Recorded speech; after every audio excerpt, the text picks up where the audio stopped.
One day, my grandfather Artan came to Aden. He told my mother that he had received a request for her hand in marriage and had accepted. My mother was about 18. She could not defy her father. So she stayed silent. A virgin's silence is the proper answer to a marriage proposal. It signifies a dignified consent. So my mother married this man, whose name was Ahmed, although she disliked him on sight. He was too short and too dark, and he smoked, which to her was as bad as chewing cud. Ahmed was a darot, as she was, and of the hearty too, like her. But instead of being a nomad Dulba hunter like my mother, he was a trader, a Warsangeli. My mother therefore looked down on this man, although he was wealthy. This Warsangeli man moved my mother to Kuwait, where she was mistress of a big house with a tile floor, hot running water, and electricity. The first thing my mother did was fire all the maids. Nobody could clean the house well enough for Ashartan. She set about creating an exemplary household. She had a son and called him Muhammad, after the Prophet, the proper name for an oldest boy. Then her father, who was an old man now, died, and my mother did something extremely surprising. She told her husband that she wanted a divorce. Of course, my mother had no right to a divorce under Muslim law. The only way she could have claimed one was if her husband had been impotent or left her completely indigent. All the members of her clan in Kuwait told her she was being ridiculous. Her husband was wealthy, and although he could have afforded several wives, he came home to her every night. What more could she want? If she divorced, my mother would be used goods, no longer a virgin, and besides, they argued, she'd get a reputation that she was not Barri. A woman who is Barri is like a pious slave. She honors her husband's family and feeds them without question or complaint. She never whines or makes demands of any kind. She is strong in service, but her head is bowed. If her husband is cruel, if he rapes her and then taunts her about it, if he decides to take another wife or beats her, she lowers her gaze and hides her tears, and she works hard, faultlessly. She's a devoted, welcoming, well-trained work animal. This is Barri. If you are a Somali woman, you must learn to tell yourself that God is just and all-knowing and will reward you in the hereafter. Meanwhile, everyone who knows about your patience and endurance will applaud your father and mother on the excellence of your upbringing. Your brothers will be grateful to you for preserving their honor. They will boast to other families about your heroic submission. And perhaps, eventually, your husband's family will appreciate your obedience, and your husband may one day treat you as a fellow human being.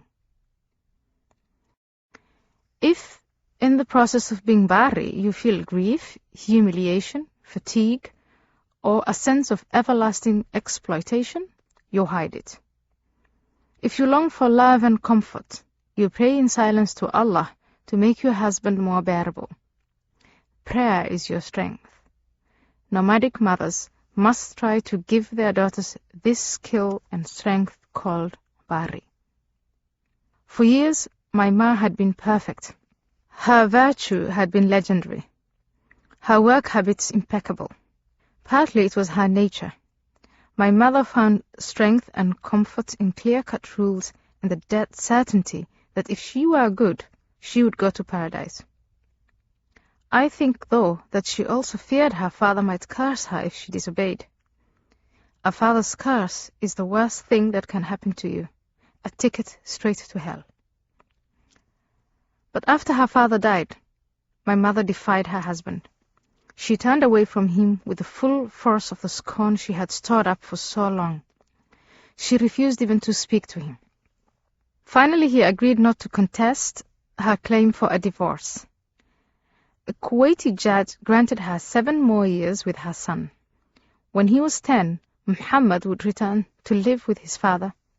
Till then, my mother was permitted to bring up her son alone. When my mother was growing up, Somalia didn't exist. Although all the clans spoke the same language, albeit different dialects, they mostly lived in separate territories and saw themselves as distinct. The territory that is now Somalia was divided between the British and the Italians, who occupied the country as colonizers, splitting it in two. In 1960, the colonists left, leaving behind them a brand new independent state. A unified nation was born. This new country, Somalia, had a democracy, a president, a flag, an army, even its own currency.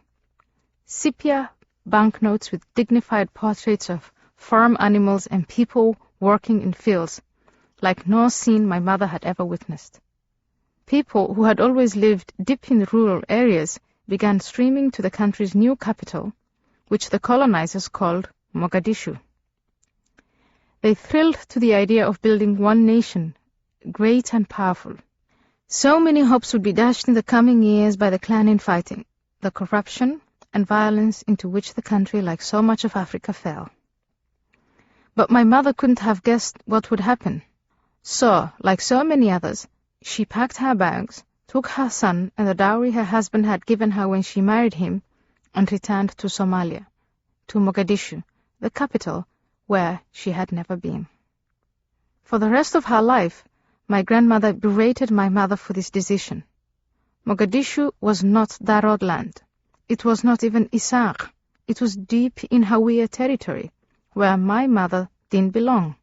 My grandmother always said that my mother's ex-husband must have cursed her, causing this foolhardy choice. Or maybe a jinn was let loose by my mother's bare-faced defiance of the marriage made for her by her father. My grandmother hated the hard cement houses, the narrow streets, the lack of a horizon in Mogadishu, and she hated knowing that her family was no longer safe in the Darod lands in the north. But once again, my mother departed from the traditions of her parents. And once again, she was following her sister, Khadija Artan, who had settled in Mogadishu with her husband.